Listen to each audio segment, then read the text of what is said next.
ሰላም እንዴት ናችሁ? አንዳንድ ጊዜ ምግብ መስራት ሲደክመኝ በጣም በቀላሉ ማዘጋጀውን የምግብ አሰራር ነው ማሳያችሁ። እዚህ ጋር የምታዩት የሳመን አሳ አለ። እንደዚህ በረዶ ሆኖ ነው የሚሸጠው። 5 ደቂቃ ውስጥ ልክ ውሃ አስጨምሩበት እንደዚህ ለሰልሳ። እዚህ ጋር መጥበሻዬ እየጋለልኝ ነው። ትንሽ ዘይት አደርግበታለሁ። ነጭ ሽንኩርት አደርግበታለሁ። ይሄን ነጭ ሽንኩርት ከዚህ በፊት እንዴት እንደማዘጋጀው አሳይቻችኋለሁ። ልክ እዚህ ጋር ነጭ ሽንኩርቱ ሲበስል ወይ ደግሞ እንደዚህ ወርቃማ ቀለም ሲኖረው የቅድሙን አሳ አንድ ባንድ ጨምርበታለሁ። መጨረሻ ላይ ሶይ ሳስ ምናምን ስለምጨምርበት አሁን ምንም ጨው ምናምን አልጨምርበትም። ዝም ብዬ ከነጭ ሽንኩርቱ ጋር አብሬ እጠብሰዋለሁ። ከዛም ልክ እየበሰለ ያለ በማማሰያው እንደዚህ አድርጌ እቆራርጠዋለሁ። ቅድም ያዘጋጀሁት ደግሞ ሩዝ አለኝ። መሀል ላይ እንደዚህ ተፈት አደረገውና ሩዙን እጨምርበታለሁ።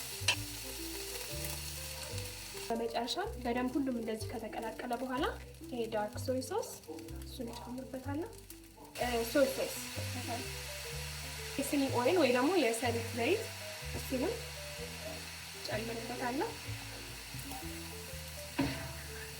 ሩዙ እየበሰለ የባሮ ሽንኩርት እንደዚህ አድርጌ አዘጋጃለሁ።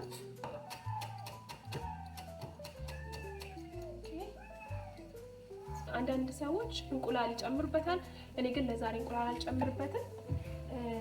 አይ ቲንክ አሳው ብቻ በቂ ነው ብዬ አስባለሁ።